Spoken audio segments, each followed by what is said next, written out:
ఒకసారి. మన బాధ్యత చాలా పెద్దది. విలేజ్ లో ప్రతి ఒక్క విలేజ్ లో కూడా మీకు ఎక్కడైతే అలాట్ అయినాయో ఆ విలేజ్ అన్నింటిలో కూడా ప్రతి ఇంటికి కూడా వెళ్ళి ప్రతి ఒక్కరు 100% సాటిస్ఫాక్షన్ చేయాల్సిన బాధ్యత మన దగ్గర ఉంది, మన మీద ఉంది.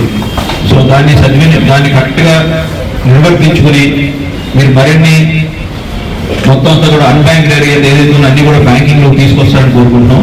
ప్రస్తుతానికి ఏదైతే 330 పీసీస్ ఉన్నాయో దీన్ని ఇంకా పెంచుకుంటూ ఇంకా ముందుకు వెళ్తాం. కాబట్టి నెక్స్ట్ టైం అయితే నెక్స్ట్ క్వార్టర్కి వస్తే మనం ఇంకా 500 దాటి 500 పీసీలతో మనం మళ్ళీ కలుసుకుందాం ఏప్రిల్ నెలలో. అప్పుడు జస్ట్ మనం ఏంటంటే ఓన్లీ 30 మందికి చేసుకోగలిగాం ఫెలిసిటేషన్.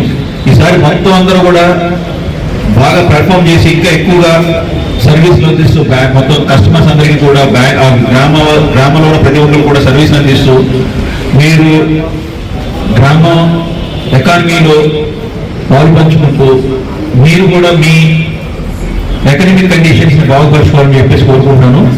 అండ్ ఇందాక చెప్పినట్టుగా ప్రతిదీ కూడా ప్రతి ప్రోడక్ట్ కూడా ఏదైతే సోషల్ సెక్యూరిటీ స్కీమ్స్ ఉన్నాయో చూశారు కదా మీరు. 2 లక్షలు వాళ్ళకి ఇవ్వడం జరిగింది. దాదాపు 7 కేసులు ఈ మంత్ లో జరిగినట్లు మనం ఇచ్చాము. అందరికీ 2 లక్షలు చెప్తున్నాం, మొత్తం 7 మందికి ఇచ్చున్నాం.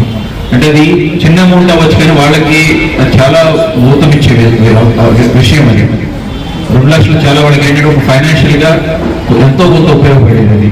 సో ప్రతి ఒక్కరికి మన దగ్గర ఉన్న బాధ్యత ఏంటంటే ప్రతి ఒక్కళ్ళు కూడా ఇన్సూరెన్స్ కవరేజ్ చూసుకోండి ఈ సోషల్ సెక్యూరిటీ స్కీమ్స్ ద్వారా. ఏపీవై పెన్షన్ స్కీమ్ కానీ పిఎంఎస్వీ కానీ పిఎంజేజీవై కానీ అన్ని చూడండి. తర్వాత ప్రతి ఇంట్లో కూడా ప్రతి ఒక్కళ్ళు అకౌంట్ ఉండేటట్టుగా చూసుకోవాలి.